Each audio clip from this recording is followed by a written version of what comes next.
Live from Fargo and serving you on TV, online, and on the go. This is Valley News Live at 10. We begin tonight with breaking news out of Moorhead. Several crews are responding to a structure fire at 801 5th Street South in Moorhead. That's near Concordia College. At one point, there was a report that the home was fully engulfed. At this point, the flames seem to be knocked down, but smoke is pouring out. Parts of 5th Street are being shut down as the firefight continues. Stick with Valley News Live for more updates on this developing story. In other news tonight, shocking new details in court today, followed by some confusion this afternoon. William Hain is on trial for being a co-conspirator in the murder of 22-year-old Savannah Graywind. Hain's then-girlfriend, Brooke Cruz, serving life sentence for Savannah's murder. She took the witness stand today.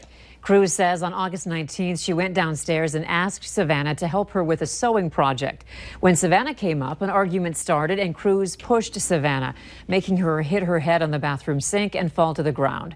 Cruz says that's when she grabbed a utility knife from her desk drawer. I started cutting the baby out. Is she still unconscious during this time? No, she woke up. I continued cutting, and then I reached in and took the baby out.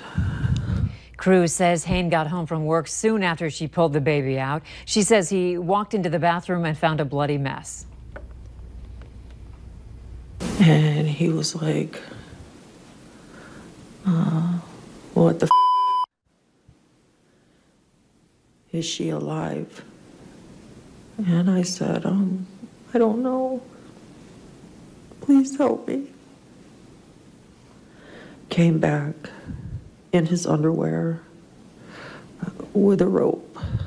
He put the rope around her neck and he pulled it tight. And he said, if she wasn't dead before, she is now. Cruz also says that Hain later hollowed out a dresser and hid Savannah's body inside until he later dumped it in the Red River. This afternoon's session was delayed over an hour. When our team was let back into the courtroom, new information had surfaced involving a fellow inmate of Cruz.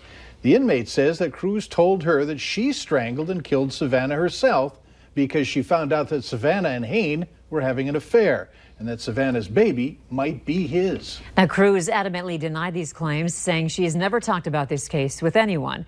Prosecutors brought it to the court's attention that the inmate, Miss Robinson, has multiple false information charges against her. West Fargo will be building more schools. Tonight, a decisive 71% of the residents voting yes on the school district's latest bond referendum. 60% was needed to pass. Valley News Team's education reporter Veronica Marshall talked to voters and school leaders about today's vote. Veronica? Mike, a majority of the $106.9 million will go towards building a new middle and high school. But a sore point for a lot of voters was the synthetic turf. Now, that only accounts for about 3% of the total bond package, but it weighed heavily on the minds of a lot of voters. I voted no because, I'm all for the schools increasing the classrooms and bettering for education, but the AstroTurf was a little bit too much.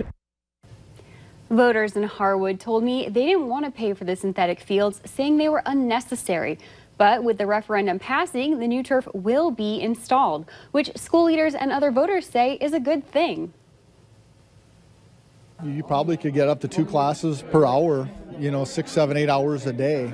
And so the usage, when it rains out, you get a nice breeze or some sun, that turf's going to be dry in an hour. And right now with grass, you may not get out all day. If you get a shower in the morning, it's going to be wet all day.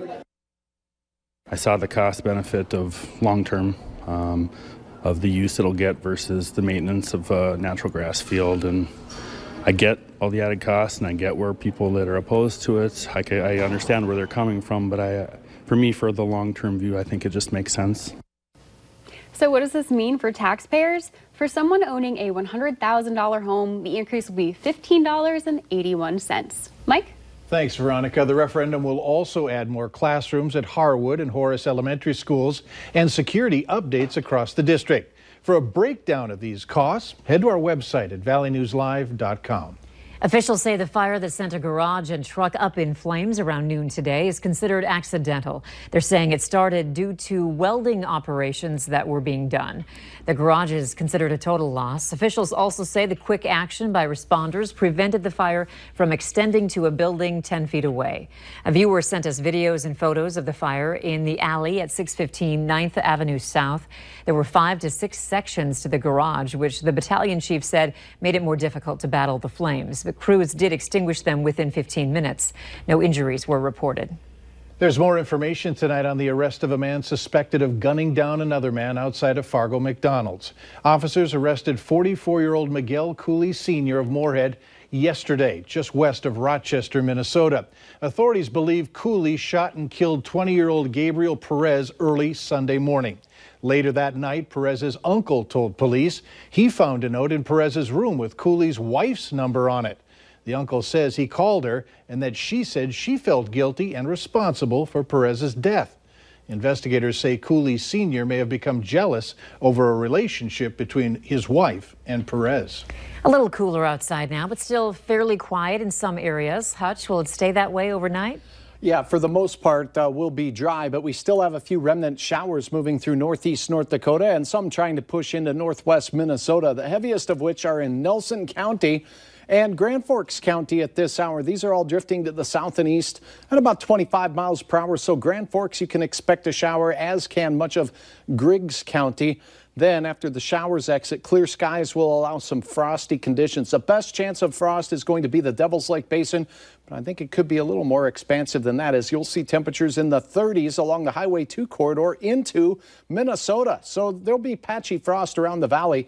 In the south here, we should start out with temperatures in the upper 30s, and that's how we get your Wednesday going. More wet weather, more cold weather in the forecast, and even a chance for flakes. I'll have details on all that in a moment. Okay, thanks, Hutch. Scammers are calling again in the FM area. This time they're using numbers from the Cass County Sheriff's Office in an attempt to reel you in. Authorities say they claim that either your grandson is in jail and you need to get a gift card to bail him out, or that there's a warrant out for your arrest and you'll be arrested unless you provide gift cards as a source of payment. Now, if you're unsure of any call, whether it's legitimate or not, contact local authorities. A Fergus Falls woman received her driver's license with the right information on it, but the wrong picture. It was a man's photo instead of hers. At first, she thought it was funny, but then she became concerned that her information could be in the hands of a criminal. Laura Braun says the worst part is no one from the state's Driver and Vehicle Services Division contacted her or the man on her ID and told them of this mix-up. Wow, if it gets in the wrong hands, something like this, the other way around, you could possibly be in trouble for something that you didn't do. I have to go back in and take a new picture and redo an application, so I have to bring in my birth certificate again because it's a Class A license. Braun says she still hasn't received her driver's license, but Best says he still needs to go in and get the problem fixed. Minnesota's Driver and Vehicle Services Division says of the 1.65 million licenses processed by them, there are usually 10 or fewer errors each month. And if you need help uncovering fraud or corruption in your community, call our whistleblower hotline, 237-6576. You can leave your tip, and then a member of our investigative team will get on the case and go to work to expose the truth. 83 people are in jail after a 4-day immigration raid in Wisconsin. U.S. Immigration and Customs Enforcement, or ICE, says that those arrested are either criminal or illegal. Immigrants, the operation took place in 14 counties in Wisconsin from Friday through Monday. The people arrested were from 8 countries: Colombia, Guatemala, Honduras, Mexico, Nicaragua, Russia, Thailand, and Vietnam. 77 were men, 6 were women. Bill Cosby is at a state prison tonight, a roughly 3,800-bed facility in Collegeville, Pennsylvania, where he will serve the bulk of his state prison sentence. Cosby was sentenced to 3 to 10 years for drugging and sexually assaulting Andrea Constand. The ruling came nearly 3 years after the much-accused actor, once known as America's Dad, was arrested and charged with 3 counts of aggravated indecent assault. Keep your eye to the sky if you're tailgating over the weekend in Bison football game in Fargo. The first public mission of North Dakota's drone program will be held between 9 a.m. and 1 p.m. before the Bison take on South Dakota State at the Fargo Dome. The Federal Aviation Administration has allowed North Dakota's unmanned aircraft system team to conduct drone flights at the Fargo Dome parking lots at E, F, and G sites. That means the drones will be flying over the tailgating area to gather data. Now, North Dakota Governor Doug Burgum and other officials will be present during the mission and making remarks at 11 a.m. at the Fargo Air Museum. Later on Valley News Live at 10, a new survey reveals more kids are being bullied than ever before. We'll look at whether that's true in our area. We have frost, we have fog in the forecast, and we even have a chance for a few flakes. I'll have hour-by-hour details in your forecast coming up next.